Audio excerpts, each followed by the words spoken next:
আজিজুলদাকে দিয়ে শুরু করব। আজিজুলদা কি হচ্ছে এটা, মানে এটা কি কোনো বিপ্লব হচ্ছে নতুন? কোতল করে দাও বিজেপি আরএসএস দেখলেই, এটা আপনারা নিন্দা করছেন?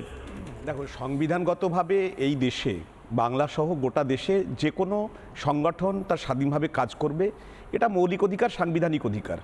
কিন্তু তার সঙ্গে শর্ত জুড়ে দেওয়া আছে যে রাষ্ট্রীয় সংহতি, রাষ্ট্রীয় সুরক্ষা, বিভাজন, এইগুলো তা সেই সংগঠনের দ্বারা কোনোভাবে ক্ষতিগ্রস্ত হচ্ছে কিনা সেটাও কিন্তু দেখা প্রশাসন, রাষ্ট্র, যাই বলি রাষ্ট্রযন্ত্র, তার একটা দায়িত্বের মধ্যে পড়ছে। আমরা যদি বিগত 10 বছরে গোটা ভারতবর্ষের যদি ইতিহাস, আমরা যদি রাজনৈতিক প্রবণতা দেখি, সামাজিক যে যে সম্প্রীতি, সেই সম্প্রীতির বন্ধনে কোথাও আলগা হওয়া দেখি, তাহলে দেখব যে ভারতবর্ষে এই মুহূর্তে যে শিল্পটা সবচেয়ে বেশি রমরমিয়ে চলছে সেটা হচ্ছে ঘৃণা উৎপাদনের শিল্প, এবং অত্যন্ত পরিকল্পিতভাবে একটা বিশেষ জনগোষ্ঠীকে সংগঠিতভাবে পরিকল্পিতভাবে। শুক্রবার কি হয়? মমতা বন্দ্যোপাধ্যায় বলছেন শুক্রবার আমি হাত দিতে পারবো না, ওরা শুক্রবার এই করেছে, এটা কে কে বলেছে? না না, এখানে শুক্রবার বা বৃহস্পতিবারের প্রশ্ন নয়। আমি জানি বৃহস্পতিবার কিছু হয় না, আমি জানি সোমবার শিবে, আমি জানি শিবের দিন সোমবার। জনগোষ্ঠীকে উত্তক্ত করা হচ্ছে। কে করছে? মমতা বন্দ্যোপাধ্যায় আসছে, এনআরসি আসছে, এসআইআর আসছে, মমতা বন্দ্যোপাধ্যায় আসছে। মমতা বন্দ্যোপাধ্যায় বলছেন একটা নির্দিষ্ট দিনে আমি কিছু করতে পারবো না। আচিল মেম্বার নেক্রোপলিটিক্সটা একটু পড়ে নিও, তাহলে আমার মনে হয় বলতে হবে। আমি বায়োপলিটিক্স থেকে বিগত 10 বছরে ভারতবর্ষ মানে আপনি মমতা বন্দ্যোপাধ্যায় শব্দটা মুখে আনতে পারবেন না, নিন্দা করতে পারবেন না, কিভাবে হয়েছে সেইটা আমাকে বলতে হবে না নতুন করে।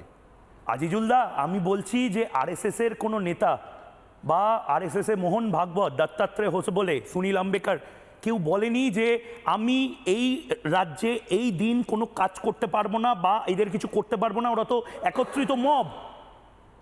এটা এটা আপনাদের মনে হচ্ছে যে একটা নির্দিষ্ট গোষ্ঠীকে আইসোলেট করা নয়?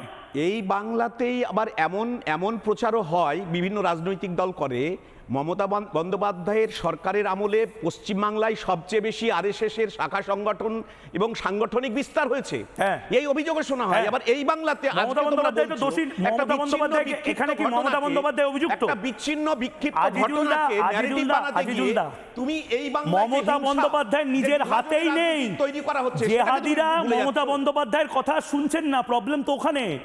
মমতা বন্দ্যোপাধ্যায় আগে বলতেন আমি টেম করি, আমি এটা নিয়ন্ত্রণ করি, এখন মমতা বন্দ্যোপাধ্যায়ের কথাই শুনছেন না তো। আচ্ছা, মমতা বন্দ্যোপাধ্যায় তার যে দায়িত্ব এখানকার চিফ এক্সিকিউটিভ অফিসার হিসাবে, এখানকার মুখ্যমন্ত্রী হিসাবে সাংবিধানিক অধিকার তিনি পালন করছেন, সাংবিধানিক যে দায়িত্ব সেটা পালন করছেন। আজিজুলদা, দাদা আমি আপনাকে খুব ভালোবাসি, দাদা আমি আপনাকে ভীষণ ভালোবাসি, আপনি আমার ফেভারিট ভালোবাসি তো। Thank you. আমি এবার একটা জিনিস আমি আপনার ছাত্র হিসেবে জানতে চাইছি, আপনি অধ্যাপক মানুষ, আমি ছাত্র হিসেবে জানতে চাইছি স্যার, সাংবিধানিক দায়িত্ব মানে কি এই বাইকটা? আমি অবুঝ আপনার ক্লাসে বসে ওই বদমাস ছেলেটা পেছন থেকে এই প্রশ্নটা করছি, ক্লাসে আপনাকে বাইক শোনানোর অপশন নেই, আমার কাছে আছে, আপনি শুনে নিন। শুনি মমতা বন্দ্যোপাধ্যায় কি বলেছিলেন। আরে ভাই, আমি তো বলছি আমি তো এটাকে সাপোর্ট করছি না, কিন্তু মবের মধ্যে ঢুকতে বারণ করো, কারণ তুমি তো জানো এটা আমারও হাতে নেই, আমি তো করাইনি ঘটনাটা। জুম্মাবারে এমনিতেই ওরা জমায়েত হয়, প্রোগ্রাম করে, মন্দিরে যখন লক্ষ লক্ষ মানুষ যায়, ভোলে বাবা পার লাগায় যায়, দুর্গাপুজোয় যায়, আমি কি তাদের আটকাতে পারি?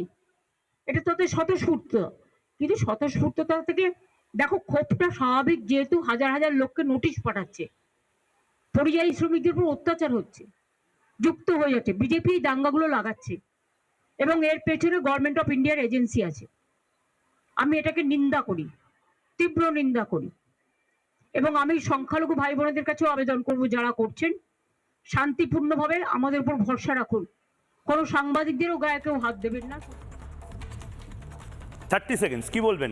এটাই সাংবিধানিক দায়িত্ব, মানে সোশ্যাল ফেব্রিকটাকে নষ্ট করা, মানে বাচ্চা ছেলেমেয়ের মাথায় ঢুকিয়ে দেওয়া শুক্রবার কিছু একটা হয়, বাবা শুক্রবার কি হয়, মাসি শুক্রবার কি হয়, এটা কি চলছে? আজিজুলদা, আপনি বলছেন আরএসএস সাম্প্রদায়িক, বিজেপি সাম্প্রদায়িক। আমি আরএসএস বা মমতা বন্দ্যোপাধ্যায়ের কথা বলছি না, তুমি মবের কথা বলছো। আমরা এই ঘটনা ভারতবর্ষের বুকে দেখেছি তো 1992 সালে। আপনিও জ্বলবেন আজিজুলদা। ময়ূক, আমি বলিনি 1992 সালের 6 আগস্ট প্রকাশ্য দিবালোকে রাষ্ট্রশক্তির সামনে, রাষ্ট্রযন্ত্রের সামনে, সেদিন একটা 300 বছরের সৌধ, সেটা বিতর্কিত হতে পারে।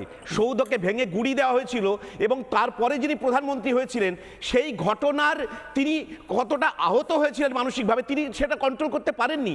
বিজেপিরই সেই সময় অনেক মহান নেতা তারা কন্ট্রোল করতে পারেননি, মবকে কন্ট্রোল করতে পারেননি, এটা তো প্রমাণিত।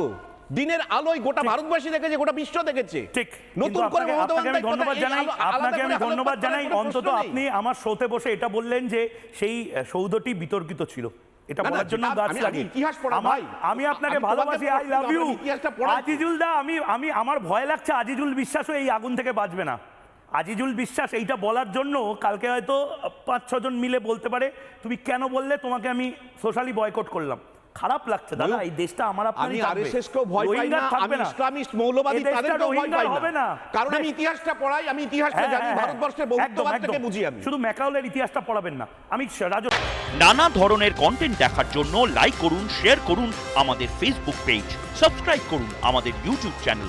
পাশাপাশি অন্যান্য ব্রেকিং নিউজের জন্য অবশ্যই চোখ রাখুন রিপাবলিক বাংলায়।